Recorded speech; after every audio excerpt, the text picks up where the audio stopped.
knocking down tasks, going in for the kill. From data to deals, we handle it all, keeping you sharp, standing tall. Wise VAs, your behind the scenes crew, making it happen while you chase what's new. Smart, skilled, always on the grind, freeing your time so you can shine.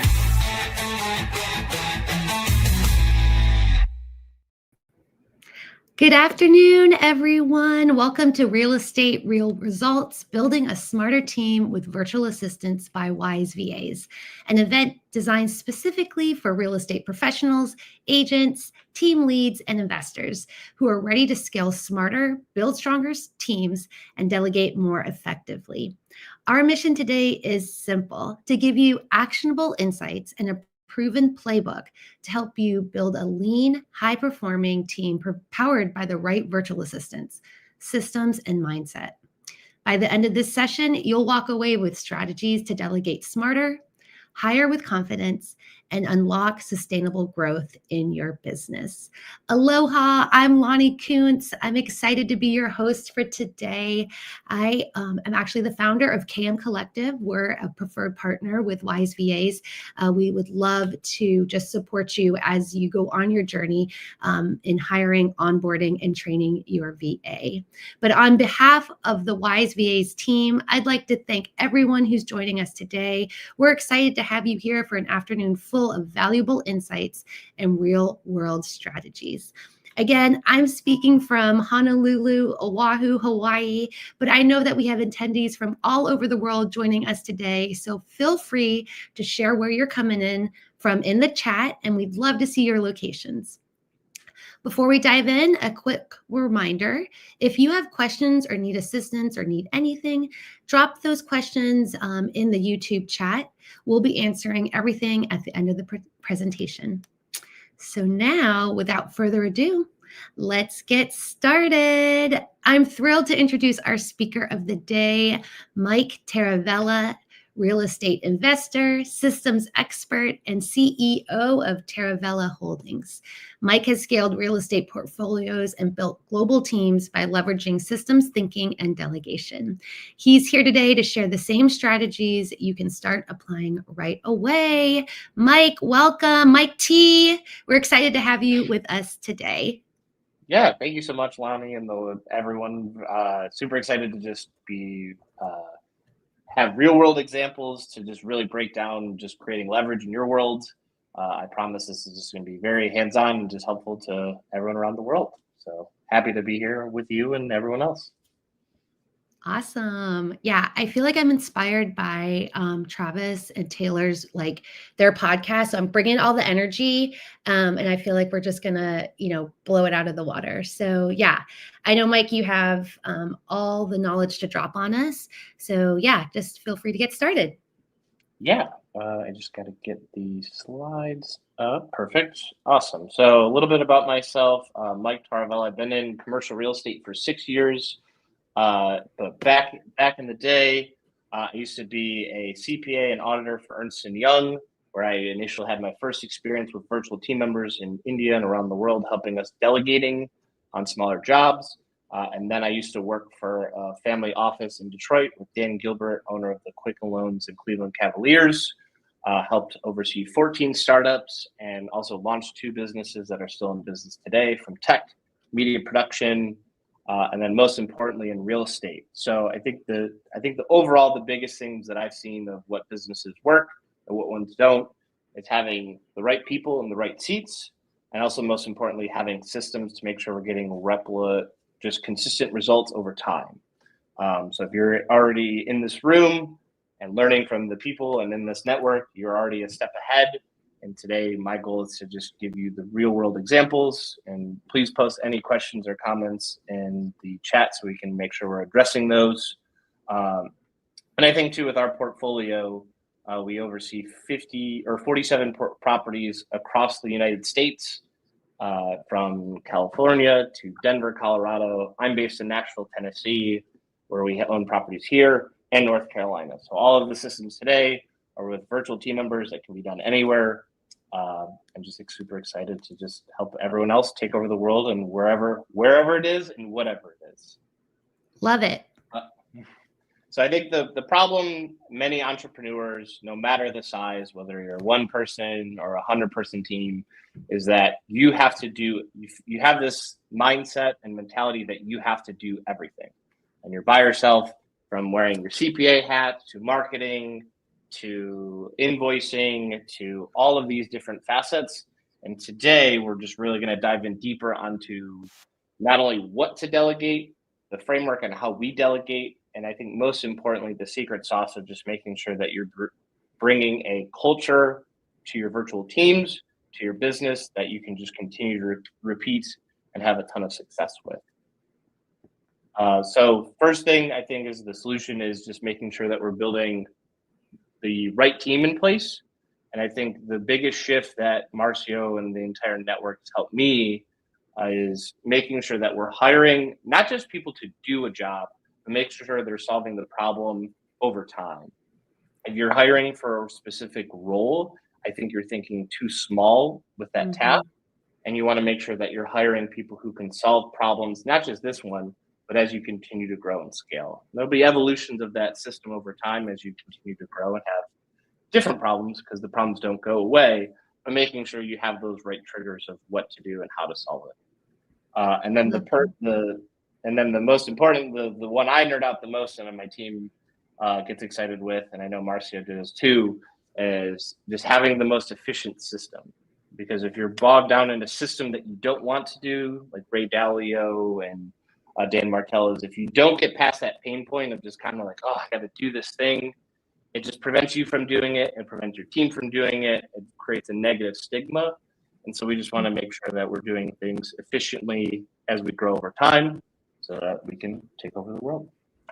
I think that's so right, Mike. I think the right people, right seat is such a linchpin in making, even if you have a great system, if you don't have the right people in the right seat, it's not going to go well. And I love that. I think we both personally in our own businesses have found that through Wise VAs, that they're able to connect you and to match you with really great high level, work that can be the right people in the right seat. Absolutely. Yeah. And I think it's just having the foresight, right? Like when you're starting your business, you've never hired anyone. You may have had experience in managing people, but making those hiring decisions. And I've made the mistake of hiring way too late, where I'm doing stuff till 2 a.m. on Thanksgiving or like working over Christmas. And I think I call it the hustle grind culture has kind of like created a badge of honor of like, you have to work 24/7. And I'm here today to say most of your best work is probably done when you're in like a flow state, well rested, ideally, healthy. So, and I've been in those environments where I've literally worked 80, 100-hour plus weeks to launch something or complete something, and it's not been the right case. So this is where having the right team, having the right people, and most importantly, even like the team extends to vendors like the Wise VA, just making sure that you're continuing to have success. Yeah. No 80-hour, 100-hour weeks. That's not good. No. And I think to kind of what to delegate, I always look at delegation as like two facets. These are the things that I think the most common examples is like $10 tasks, the things that you shouldn't be doing, but like want to have that busy work and want to get it done to get like the dopamine of checking the box. But more importantly, I think the delegate list that not many people talk about is what are those things that you wish you had in terms of like, if I had an extra 10 hours a week, I wish I could have this system or do this thing. One of our team members, like for example, for our CRM, if it's your birthday, we've created an automation that says like, hey, happy birthday. That's not a crazy task. Is that the most important task? No, but these are nice little things as we talk to investors, talk to brokers. Those are those little touches that overall fit our core competency of just making sure that we're dealing with people. So I look at delegating as making sure like, what are those wish list items that you wish you had that are in your head that you need to just like put onto a page or in your system. And I think too, just starting with admin is always the easiest. And I think it's also ironically the hardest, because if people always say calendar and email, and there's just so many different preferences that you have. So I think it's just making sure that you get the core fundamentals and foundation. I think even it takes about, I would say, like 6 months to just fully own an inbox. And I'm defining that as understands the context of the people and what the triggers are and what happens next and your preferences. So I think it's just starting off, just breaking that down time and time again and having those channels of communication, which we'll talk about later in the presentation. But all of those admin things of like that you need to do in your life and business side and personal to make sure that frees you up to do the higher dollar tasks. Marketing, that's, I mean, and especially in real estate and together, people love to celebrate closings, but there's a lot of incremental things that you can do of posting content, doing research, that newsletter that you said time and time again that you'll do, but haven't yet. So this is where like the wish list stuff becomes a reality when you open yourself up to leverage. Because that's, I think the biggest thing is Naval Ravikant says is human leverage, machine leverage, capital leverage, and branding. And so that's where it's like, these are the little things that can help you grow tremendously over time. I love that. And then data. Okay, sorry, Mike, Lani. Quick question. Do you feel like people, founders or solopreneurs, do you think first they have to have the right mindset though to be able to delegate? Oh, absolutely. Because I think a lot of the fallacy of I treat my business as that I want to hire the best people to replace myself from everything. If I'm the best in the world at that thing, I have such a limited mindset of the world. And more importantly, that I'm not giving to the world in general. So I think that's like, you have to have the mindset that you are replaceable because one, I hate to break it to anyone who's listening to this. We are. So if that's a news flash, I'm sorry, we can talk after. But I want to make sure that everyone, like, and that's not a bad thing. Your 80% or even 60%, giving that to someone else to do at a much lower leverage point in terms of like success is good enough. Yeah. And I think once you've embraced the good enough, and I'm defining that as like not a crappy product or not something that isn't to your company standards, but good enough as in like the job is done and there can be several iterations before you even touch it. I totally agree. I think sometimes you get the bottleneck when you are in that perfectionist trap of it has to be 100% sound like me, be like me, and then you can just never feel like you can let things fully go. Yeah, and then you get into the vicious cycle of my to-do list is piling up, and then you're like, oh my gosh, I hate my life. And I'm saying that from experience. Like, by no means I'm here today. I'm like, oh, I have it all figured out. This is just to prevent other people so they don't have to run through the same brick wall I did 4 years and the leverage point. So we're here today. This is an intervention for the solopreneur. Yes. So, and you're in the right place. Yes. Give us all your hindsight 2020 insights and lessons learned. Yes, absolutely. Follow-ups is, I think, another one that's huge, because I think a lot of times the get things done mentality comes to inboxes, but then there's other people in the world that don't like to get things done as quickly as we do, and so we lose that follow-up. So I think it's just making sure that we don't lose those stats and those things when it comes to our investors, signing documents, and those little nuanced projects that quietly go away despite the lack of follow-up. So, and then even like financial tasks, QuickBooks, all the sexy stuff of real estate, and then owning your own business, of taxes and accounting, having that leverage of just even having a tax preparer or a basic accountant do it is huge. Then on the keep side, these are the things that you need to keep to help scale your business 10x, 100x, 1000x, because those are the things, like relationships are what help you grow your business. Early in my career, I thought it was the most knowledge, but I would have done 100 more deals if I just had the right network. And I say right as in like just more people doing more deals to allow my expertise to come in. And giving yourself the energy. I think even as a solopreneur and early in my career, if you don't have the energy to do any of these keep things well, you're not going to make more money, and you're on just the treadmill with no like foresight to get off of it.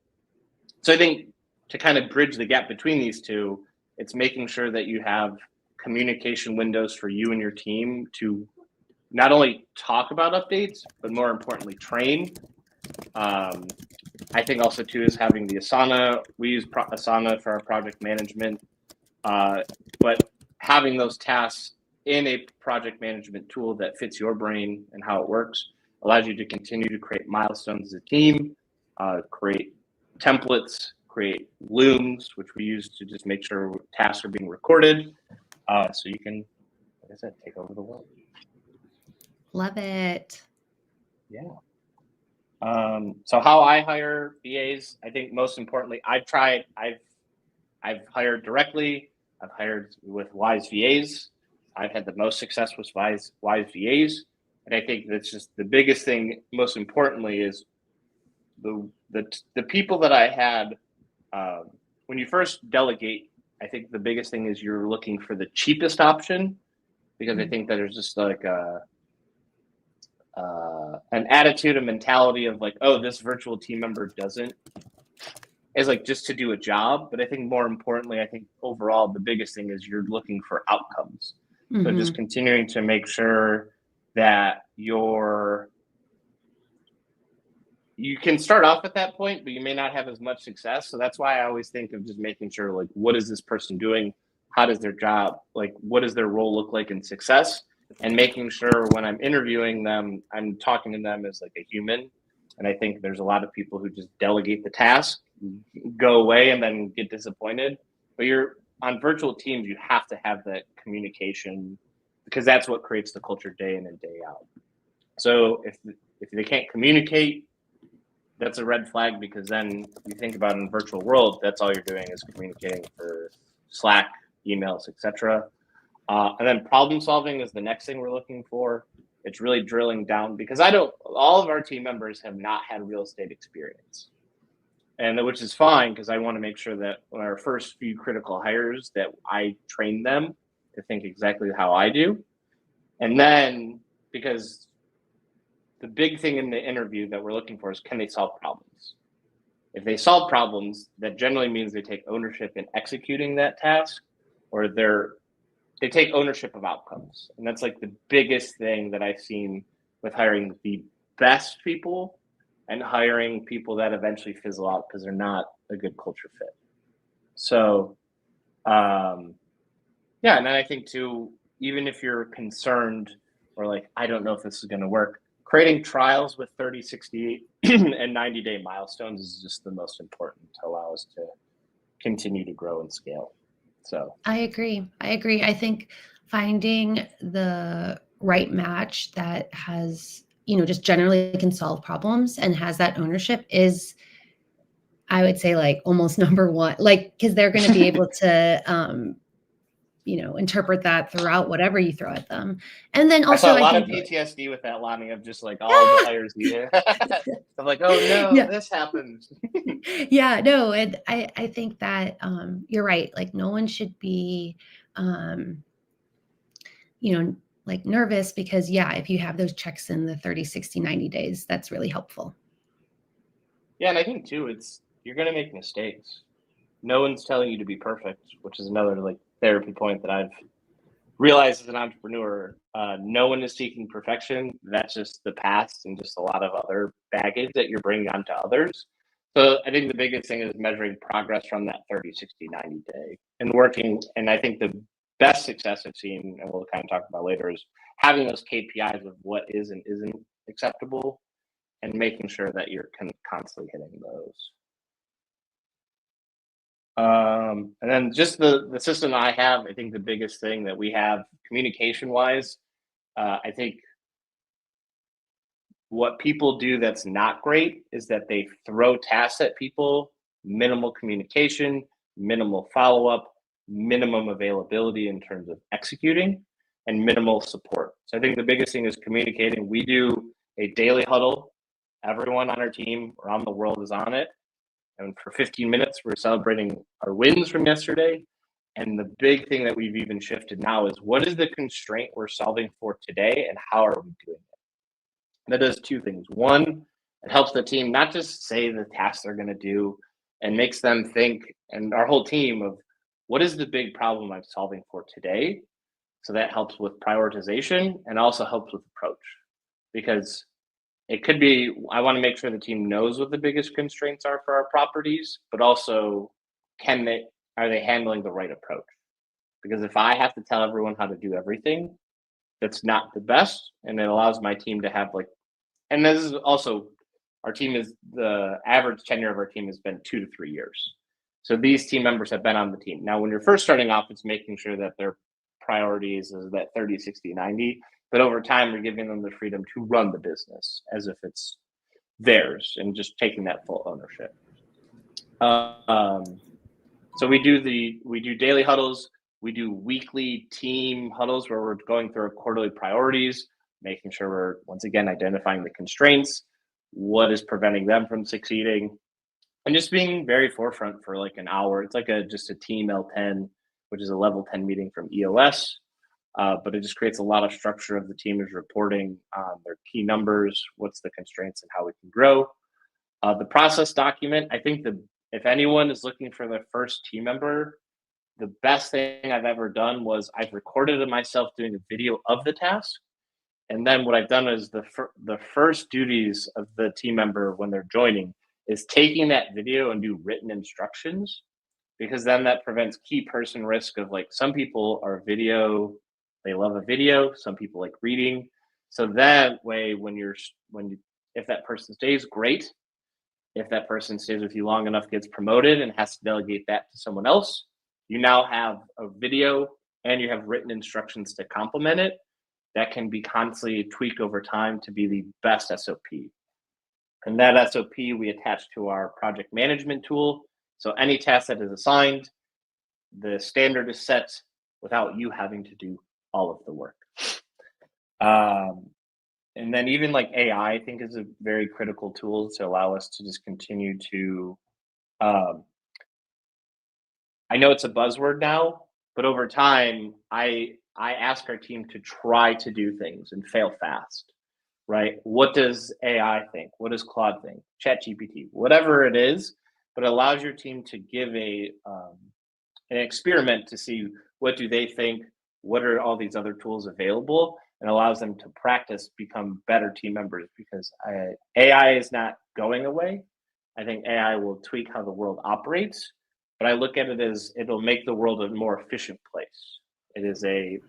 I've heard it's the smartest executive in the world, and it's also it can be the dumbest intern. And so the more time that you give your team to try and play with it, the better you and your team will have, and have more consistent and efficient results over time.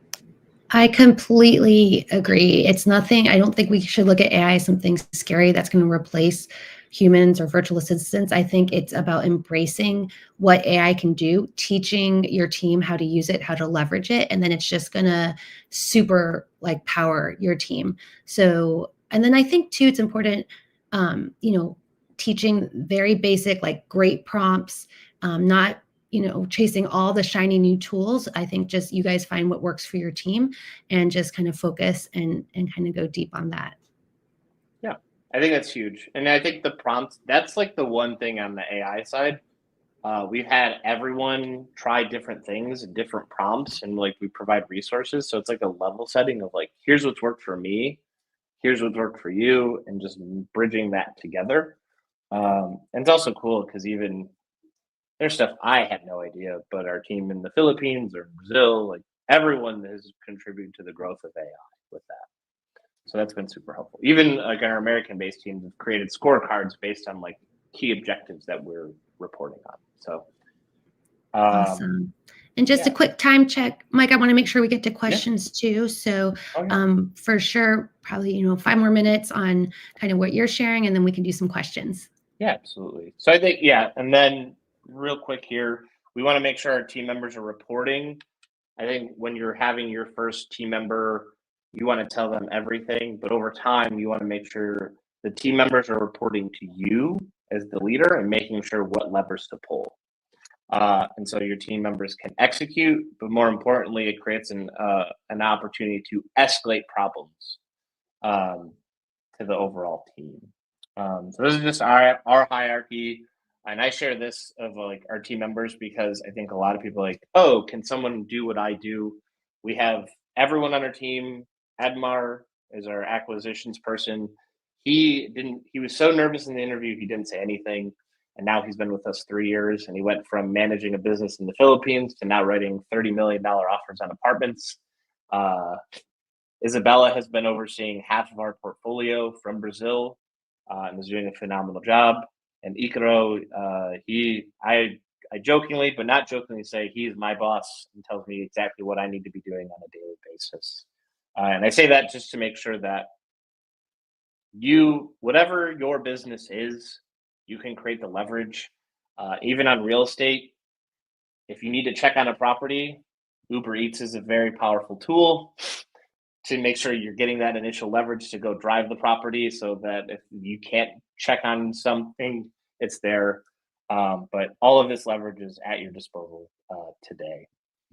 And so I just want to make sure for the action plan that we all have, I think number one, making sure that you have the time to make sure you align on your values. I think if the worst hires we've had were someone who had the best resume yet didn't fit culturally, and I'm saying that in terms of core values, and we want to make sure that we just honor everyone who's contributed to our team, and that's super important. I think it's making sure the focus of just the role is not just you working or being busy. I think it's just making sure you as a team are like, what is the constraint you had? And that's been the biggest shift we've had this year. Because if you ask what's the problems, everyone will tell you everything, all the problems, but you're not focusing on the proactive, like what is the biggest bottleneck.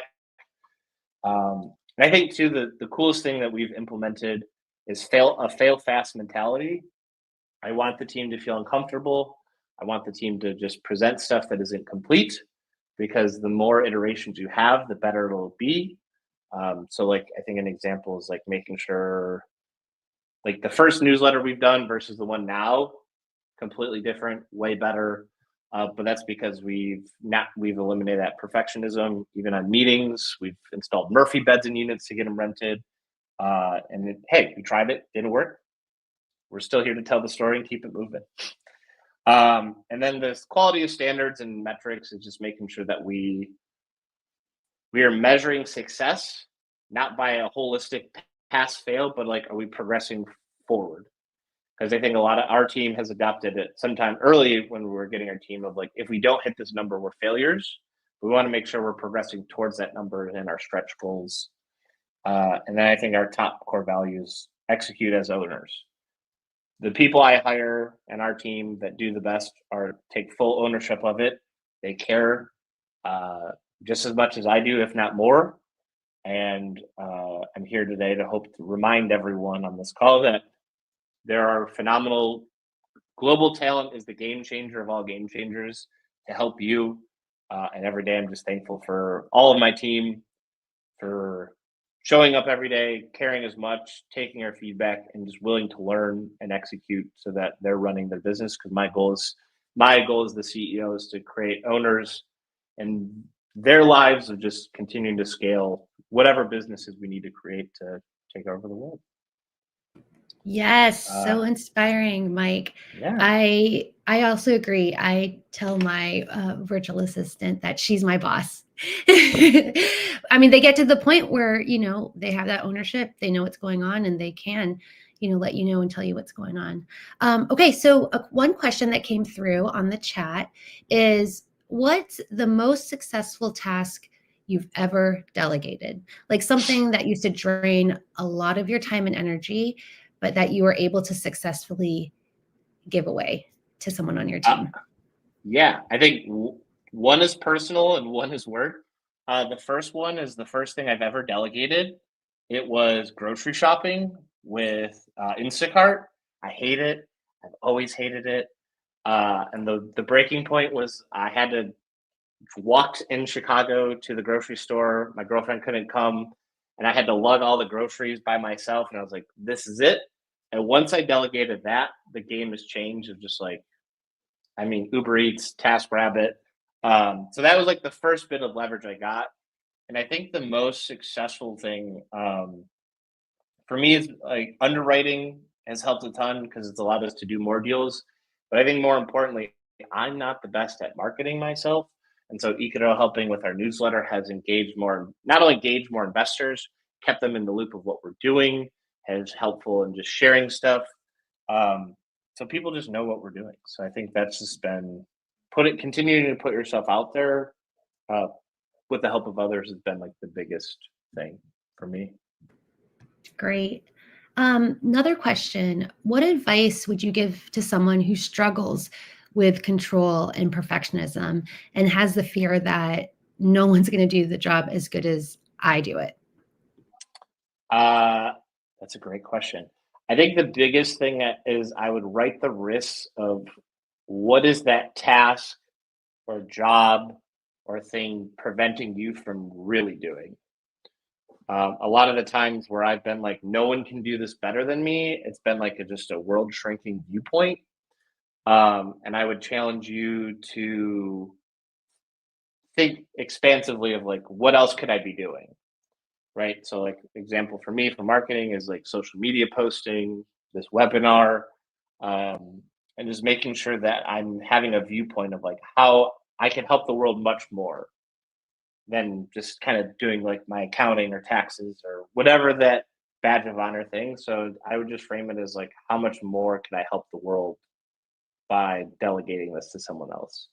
And then a more tactical approach would even be, let me record myself doing this until I have like the perfect system to give to someone and have them just hyper focus on that. So that's your standard to help. Yes. One tool that we use at KM Collective is we actually have an ROI calculator. So for people, that are like, okay, how much, will I save either time or, your return on investment? It really, you can see the dollar amount that by, delegating, this is how much you are making if you need the dollars to help motivate you. Okay, well, I'm going to ask one more question just from me. I'd love to know, as you have, you've had amazing team maybe 3 to 4 years. What is the biggest thing that you've seen has been the difference? Like, so now with your team running on all cylinders, like what's the biggest difference from where you are now compared to when you first started? When I first started, I had a lot of just like, I have to do this mentality. And I spent a lot of time just really training the nuts and bolts of like the day to day of like how to underwrite, how to do my inbox. To now, it's just more of presenting the framework of what done looks like. Because I think over time, and it's more collaborative. So when I was like first doing is like how to underwrite this deal.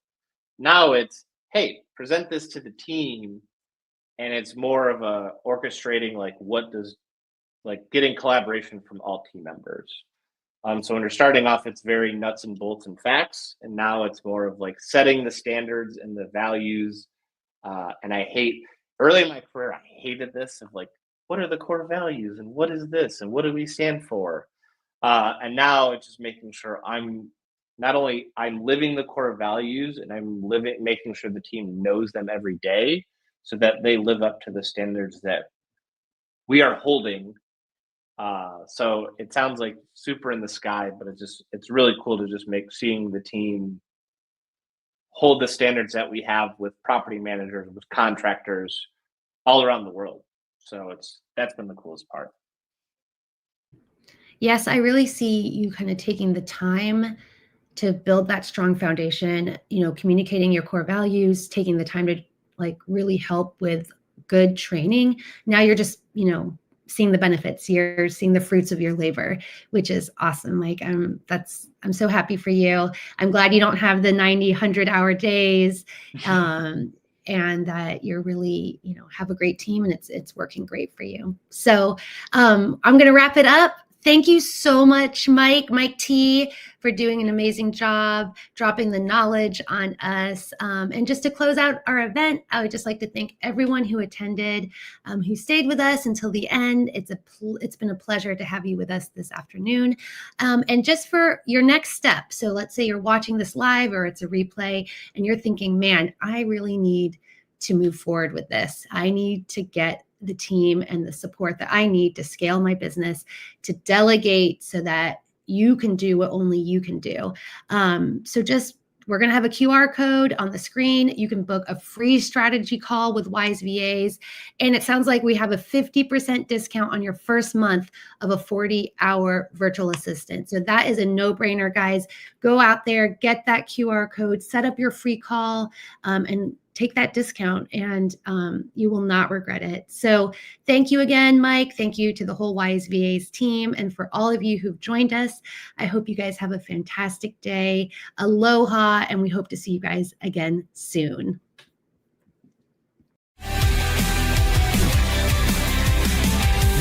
Brains, the drive, the will, knocking down tasks, going in for the kill. From data to deals, we handle it all, keeping you sharp, standing tall. Wise VAs, your behind the scenes crew, making it happen while you chase what's new. Smart, skilled, always on the grind, freeing your time so you can shine.